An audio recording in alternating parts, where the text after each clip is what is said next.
उम्मीदों की एक नई रोशनी भारतीयों को पश्चिम एशिया की एक खाड़ी में भी दिखाई देने लगी थी। ऐसा लग रहा था कि ईरान युद्ध खत्म हो जाने और स्ट्रेट ऑफ हॉर्मुज का रास्ता खुल जाने के बाद देश में डीजल, पेट्रोल, गैस वगैरह का संकट दूर हो जाएगा, लोगों को राहत मिलेगी। लेकिन हॉर्मुज पर फिर से बम बारूद बरसने लगे हैं। अमेरिका वहां अपना नाका लगाकर बैठ गया है। तो क्या हॉर्मुज के लिए दिल्ली अभी दूर है? कचहरी में खोलते हैं अब ये file.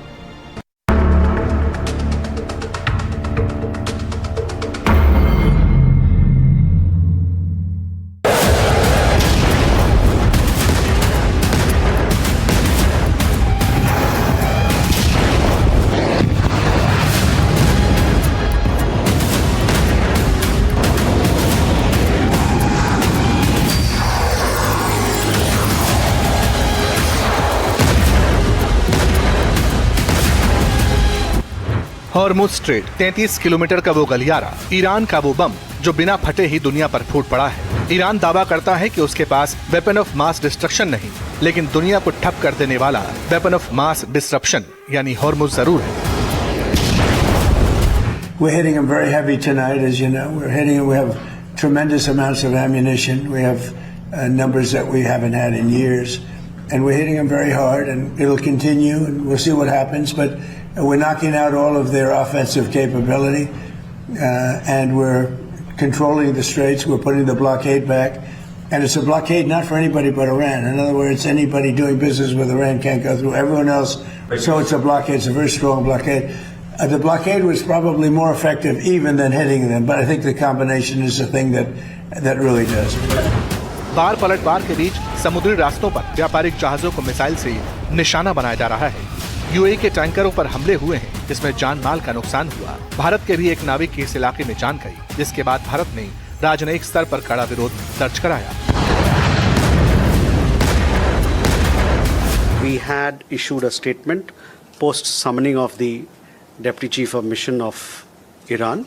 We conveyed to them our deepest concerns and that we strongly condemned what has happened. We lost a precious Indian life, and there are several Indian nationals who have been injured, and a couple of them are also seriously injured. So we conveyed our strongest protest with the Iranian side on this particular matter, that these attacks, which we condemn, must stop at the earliest. At the same time, there should be de-escalation, and the two sides should come to the negotiating table and take the path of dialogue and diplomacy so that peace and stability can be ensured in West Asia.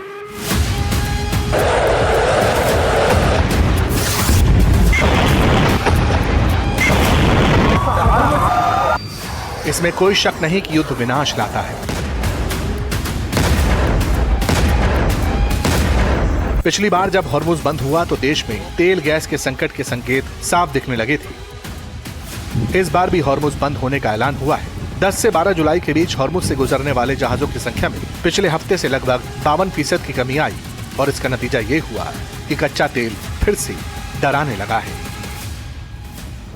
10 जुलाई को भारतीय basket में कच्चे तेल की कीमत $73.23 प्रति barrel थी। अब कच्चे तेल की कीमत $85 से $86 प्रति बैरल तक पहुंचती दिखाई दी, और ये भारत के लिए बुरी खबर है, क्योंकि वो अपनी जरूरत का करीब 88% कच्चा तेल अंतर्राष्ट्रीय बाजार से आयात करता है, और जिसका करीब 40 से 45% स्ट्रेट ऑफ हॉर्मुज से ही आता है। चुनौती एलपीजी आयात के मोर्चे पर भी बढ़ने की आशंका है, क्योंकि भारत अपनी जरूरत का 60% एलपीजी आयात करता है, जिसका करीब 90% स्ट्रेट ऑफ हॉर्मुज के जरिए भारत पहुंचता है। We had a deal yesterday or the day before yesterday was all done, and then they broke up that deal immediately because they found out there was something in the deal they didn't like, and they're wired differently, and we're not going to put up with it. We are just going forward. We're attacking them tonight.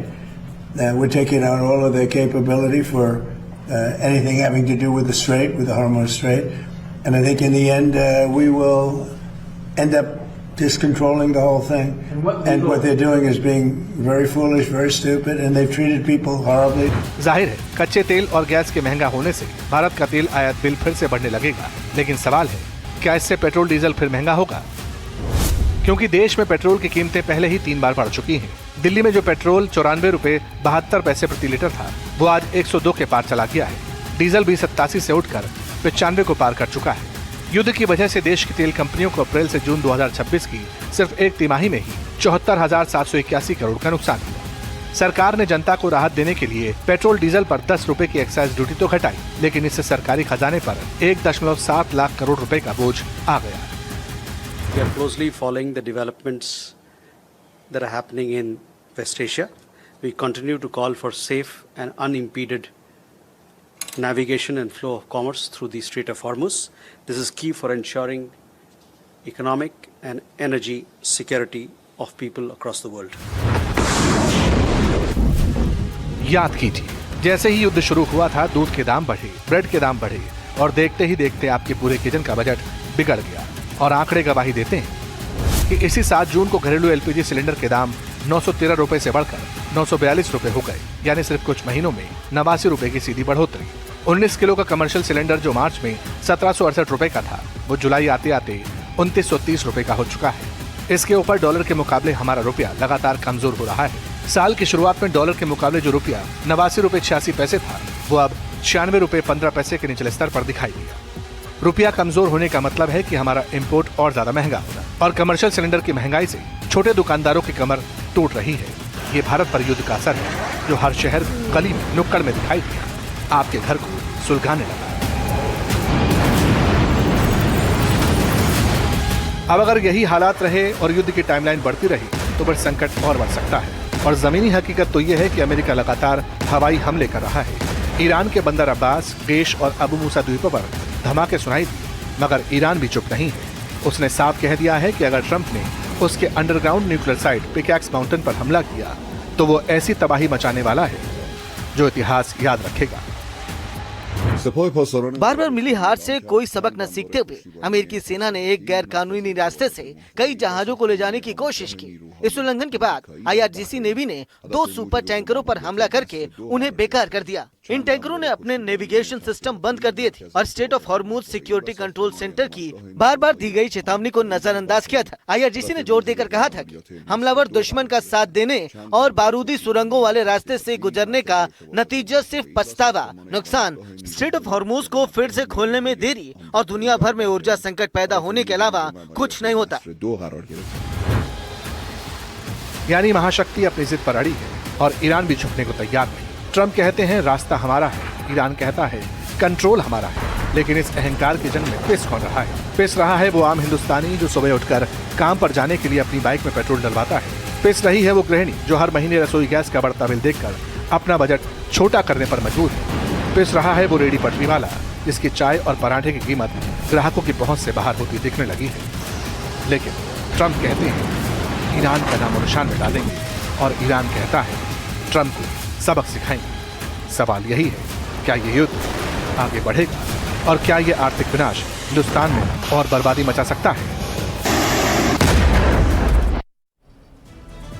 और इस बीच बड़ी खबर यह है कि Hormuz पर Trump ने बड़ा बयान दिया है। ईरान के लिए हॉर्मुज का मार्ग बंद हुआ जबकि बाकी जहाजों के लिए रास्ता खुला है। 20% रिम्बर्समेंट फीस खत्म होगी। फीस की जगह होगी ट्रेड डील। खाड़ी देश अमेरिका में निवेश करेंगे। I put it out yesterday. I thought it was good. I was called by different people, different countries, kings and emirs and all of the people that we all know and we all love, and they've been very strong partners.